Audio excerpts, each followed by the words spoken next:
जय श्री राधे।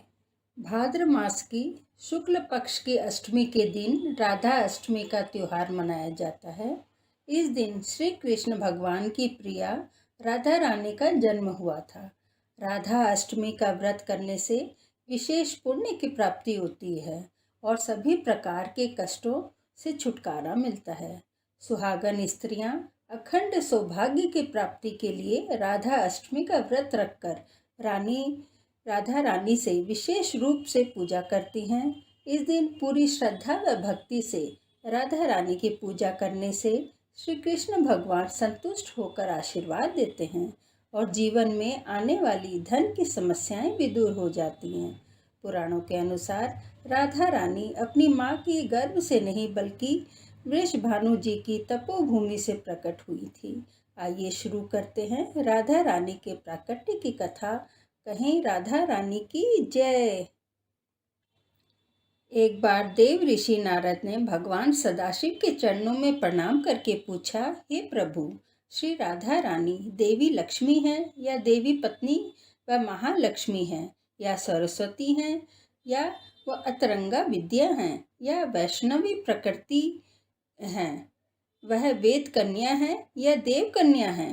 कृपा करके विस्तार से बताएं। तब कृपा करके शिव शंकर ने बताया, नारद जी, मैं एक मुख से अधिक और क्या कहूँ। मैं तो राधा रानी के रूप, गुण, लावण्य का वर्णन करने में असमर्थ हूँ। उनके रूप आदि के वर्णन करने में तीनों लोकों में कोई भी समर्थ नहीं है। उनकी रूप माधुरी जगत को मोहित करने वाली है। श्री कृष्ण भगवान को जो मोहित करने वाली है, श्री अनंत मुख से चाहूं तो भी उनकी वर्णन करने की क्षमता मेरे में नहीं है। तब नारद जी बोले, हे प्रभु, श्री राधा रानी के जन्म का महात्म्य सब प्रकार से श्रेष्ठ है, वो मुझे सुनाइए, वो मैं सुनना चाहता हूँ। सभी व्रतों में श्रेष्ठ श्री राधा अष्टमी का व्रत के बारे में मुझे बताएं। श्री राधा रानी का ध्यान कैसे किया जाता है, उनकी पूजा का क्या विधान है? तब शिव जी बोले, श्री राधा रानी कृष्ण भगवान के साथ कोर रूप में निवास करती हैं और एक बार वो कोर रूप में नहीं थी तो उस समय श्री कृष्ण अपनी एक सखी विराजा के साथ कोर रूप में विहार कर रहे थे। तब राधा रानी ने यह सुना तो वो बहुत ही क्रोधित हो गई और श्री कृष्ण के पास चली गई और बुरा भला कहने लगी। यह देखकर श्री कृष्ण के मित्र सुदामा को बहुत बुरा लगा। उन्होंने राधा को पृथ्वी में जन्म लेने का श्राप दे दिया। राधा रानी को इस तरह क्रोधित देखकर विराजा नदी के रूप में वहां से चली गई। श्राप मिलने के बाद राधा रानी ने सुदामा को राक्षस कुल में जन्म लेने का श्राप दे दिया। राधा रानी के श्राप के कारण सुदामा को शंखचूर्ण राक्षस के रूप में जन्म लिया। वही राक्षस श्री कृष्ण का अनन्य भक्त भी बना।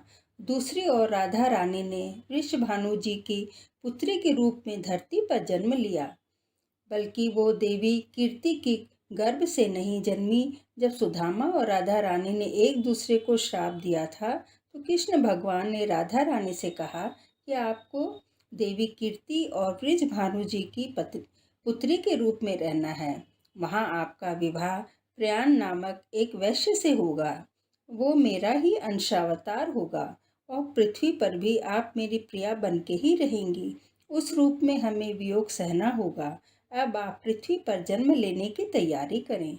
सांसारिक दृष्टि से देवी कीर्ति गर्भवती भी हुई और उनका प्रसव भी हुआ, लेकिन देवी कीर्ति के गर्भ में योग माया की प्रेरणा से वायु का प्रवेश हुआ और उन्होंने वायु को ही जन्म दिया। जब वह प्रसव पीड़ा से गुजर रही थी, उसी समय वहां अलौकिक शक्ति प्रकट हुई और सबकी आंखें बंद हो गई। इतने में ही वहां राधा रानी कन्या के रूप में प्रकट हो गई।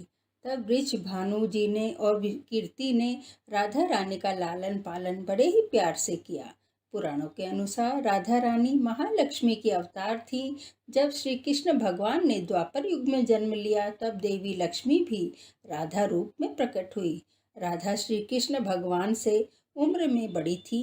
उनका सबसे अच्छा समय श्री कृष्ण भगवान के सानिध्य में बीता। वेदों और पुराणों में राधा रानी को कृष्ण वल्लभा भी कहा गया है।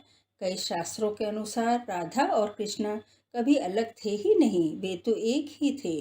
अपने जीवन के अंतिम दिनों में राधा रानी ने अपना घर छोड़ दिया और श्री कृष्ण भगवान से मिलने द्वारका चली गई। जब वे दोनों मिले तो दोनों ने कुछ नहीं कहा। दोनों जानते थे कि वे मन से एक दूसरे से जुड़े हुए हैं, लेकिन राधा को लगा कि कृष्ण के पास रहने से उन्हें कोई भी सुख नहीं मिल रहा है, तो वो मन में कृष्ण से जुड़ी हुई हैं। यह सोचकर राधा बिना कुछ कहे महल छोड़ के चली गई। लेकिन अंतिम समय में वे कृष्ण भगवान से मिलना चाहती थी और कृष्ण भगवान तो पहले से ही जान चुके थे कि इस राधा को याद करते ही वे उनके समक्ष प्रकट हो गए और उन्होंने राधा को की अंतिम इच्छा पूरी की। इसमें उन्होंने राधा रानी के सबसे मधुर धुन बजाकर सुनाई, जिसको सुनते ही राधा रानी कृष्ण में ही विलीन हो गई। बोलो राधे कृष्ण जी की जय। कुछ मान्यताओं के अनुसार राधा जीवात्मा थी और श्री कृष्ण भगवान परमात्मा थे। राधा रानी का निस्वार्थ प्रेम, राधा रानी ने अपना सब कुछ कृष्ण भगवान पर न्यौछावर कर दिया था। वह एक हो गए थे। ऐसा मिलन तो विवाह से भी ऊपर माना जाता है। तीनों लोकों में राधा रानी का नाम सुन देव ऋषि नारद चिंतित हो गए। उन्होंने अपनी समस्या का समाधान के लिए श्री कृष्ण भगवान के निवास पर जा पहुंचे। उन्होंने देखा श्री कृष्ण भगवान सिर दर्द से करहा रहे हैं। तब नारद जी ने पूछा, भगवान क्या इस दर्द का कोई उपचार नहीं है? तब कृष्ण जी ने कहा, यदि मेरा कोई भक्त अपना चरणोदक मुझे पिला दे तो यह दर्द शांत हो सकता है। यदि रुक्मणी अपना चरणोदक पिला दे तो लाभ हो सकता है। तब नारद जी ने सोचा, भक्त का चरणोदक भगवान के श्रीमुख में, किंतु भगवान की आज्ञानुसार वे रुक्मणी जी के पास गए। जाके बोले कि भगवान के सिर में दर्द हो रहा है, उन्हें आपके चरणोदक की आवश्यकता है। तब रुक्मणी जी ने कहा, नहीं नहीं, मैं यह पाप नहीं कर सकती। नारद जी ने श्री कृष्ण भगवान के पास आकर रुक्मणी जी की असहमति उनके सामने व्यक्त कर दी। तब श्री कृष्ण भगवान ने उन्हें राधा रानी के पास भेजा। राधा रानी ने जैसे ही सुना कि कृष्ण भगवान के सिर में दर्द हो रहा है, तो तुरंत ही एक पात्र में जल डालकर उसमें अपने पैर डुबो दिए और नारद जी से बोली, हे देवऋषि, आप बिना विलंब किए तत्काल ही कृष्ण के पास ले जाइए। मैं जानती हूँ इससे मुझे घोर नरक मिलेगा, किंतु इससे उनको दर्द से छुटकारा मिल जाएगा। यह यातना मैं भोगने के लिए तैयार हूँ। तब देव ऋषि नारद जी समझ गए कि तीनों लोकों में राधा के प्रेम की स्तुति क्यों हो रही है। इस तरह राधा रानी ने अपने अगाध प्रेम का परिचय दिया। इस प्रकार राधा अष्टमी की कथा पूर्ण हुई। पूजा विधि भाद्र मास की शुक्ल पक्ष की अष्टमी के दिन स्नान आदि से निर्वृत्त होकर अच्छे वस्त्र धारण करके फिर श्री कृष्ण भगवान और राधा रानी की पूजा करें और उन्हें पंचामृत से स्नान कराएं। फिर उनका श्रृंगार करके भोग अर्पित करें। उसके बाद धूप दीप फूल आदि अर्पित करें। फिर भगवान श्री कृष्ण और राधा रानी का ध्यान करें। आप श्री कृष्ण भगवान के प्राण और उनकी अधिष्ठात्री देवी हो। श्री कृष्ण की प्रेममयी शक्ति और शोभा हो। कृष्ण भगवान भी जिनकी पूजा करते हैं, वह देवी मेरी पूजा को स्वीकार करें। हे राधा रानी, मुझे कृष्ण भक्ति प्रदान करें। मेरी नमन स्वीकार करें देवी, मेरा मंगल करें। हे दीन बंधु देवी, सभी ईश्वरों के ईश्वर हे प्रभु, मेरा नमन स्वीकार करें। आप गोपियों के ईश्वर और प्राणनाथ और राधा रानी आपके प्राण हैं। हे प्रभु, मेरी स्तुति स्वीकार करें। आपको बारंबार नमस्कार है। हे प्रभु, इसके बाद राधा अष्टमी कथा पढ़ें और सुने। कथा समाप्त होने के बाद श्री कृष्ण भगवान और राधा रानी की आरती करें। इस प्रकार राधा अष्टमी की कथा पूजा संपन्न हुई। यदि आपको वीडियो पसंद आए तो प्लीज़ इसे लाइक शेयर और सब्सक्राइब ज़रूर कीजिएगा। धन्यवाद।